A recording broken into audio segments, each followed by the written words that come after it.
In this video we're going to look at the superpower of adjectives and the danger of overusing them. You'll see that later in the video when we look at a student's piece of writing, or you can just jump to it now using the chapters at the bottom of the video. If you're not sure what an adjective is, let's dive into that now. An adjective describes a noun or a pronoun.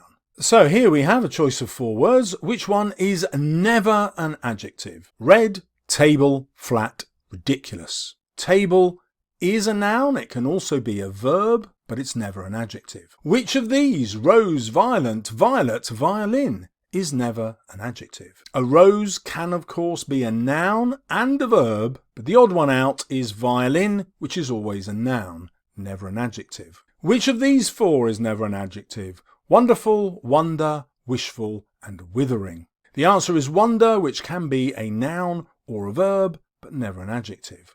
Can you spot the adjective in this sentence? The cat's claws sprang painfully from its enormous paws. Enormous, claws, painfully, or paws. Enormous describes the paws, which are a thing. Claws are things, therefore a noun. Painfully describes an action, so it's an adverb, and paws are things and therefore nouns. The answer is therefore enormous. Same again. My sister's dress is bigger than my brother's tent for camping happily in the garden. So this is obviously a very unusually shaped sister. The only word that describes a thing, a noun, is bigger. Now let's dive into the problem of students using far too many adjectives. So at this stage you might want to read the paragraph yourself, spot the adjectives, and also get a sense of why there are too many. Or join me for the answers now. Here are the answers. The train is the noun, and the adjectives describing the train are immensely and sinister.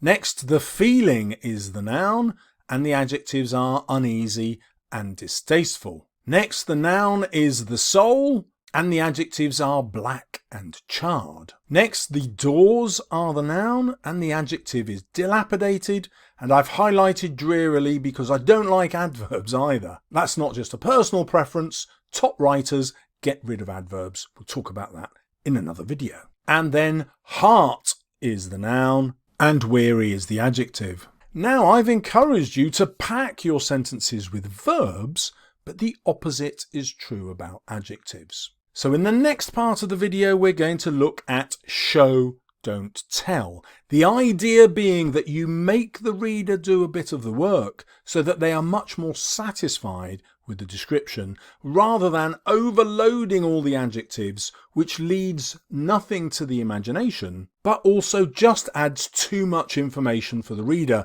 Let's see what that looks like.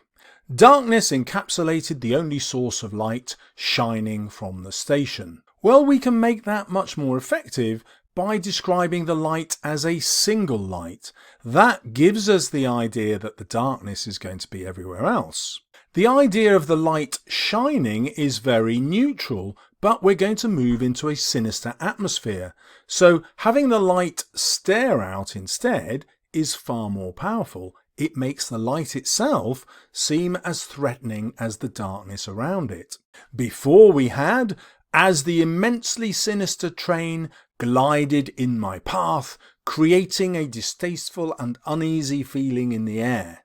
You can see how this feels clumsy. Well, how else can I give a distasteful and uneasy feeling? I was alone on the platform.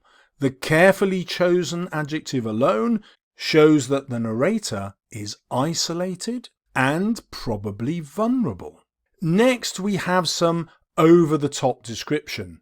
Charred as black as the soul of a devil, the dilapidated doors drearily opened. Now, the writer doesn't literally mean that the doors have been burnt black. The writer means that the blackness reminded them of the kind of blackness of charred wood. We've got the alliteration of devil and dilapidated and drearily, but it's overdone. The devil makes the doors really threatening, but then when the doors are drearily opened, it sounds as though they're simply bored, not threatening at all. So we want to keep the idea of threat. The train glided, silent in the still cold air, and stopped. Now our 3 adjectives all give us an unnatural event. Why would the train be silent? None of us have ever encountered a train that doesn't make an enormous amount of noise. Why is the air still and cold? We expect the air to be moving because the train has arrived, and possibly that would also have warmed up the air because of the engines. So our adjectives have now shown us that there's a big problem with this train, but we haven't been told. That is the magic of show, don't tell.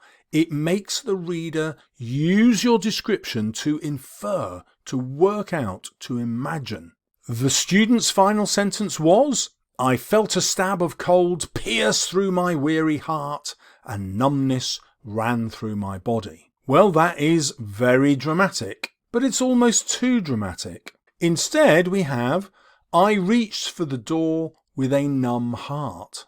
We can infer from the adjective numb that the narrator is also feeling physically numb. We can link that with the cold, but using the word to describe the heart gives us a sense of the despair that this character is feeling from the strangeness of this platform with the silent train. So this does a much better job because it forces the reader to put 2 plus 2 together to arrive at 4. It's the secret of showing and not telling. All the examples in this video have come from my ultimate guide to description. There's a link in the didgeridoo below. Now, for more in-depth analysis of how to use show, don't tell, check out the video coming up now.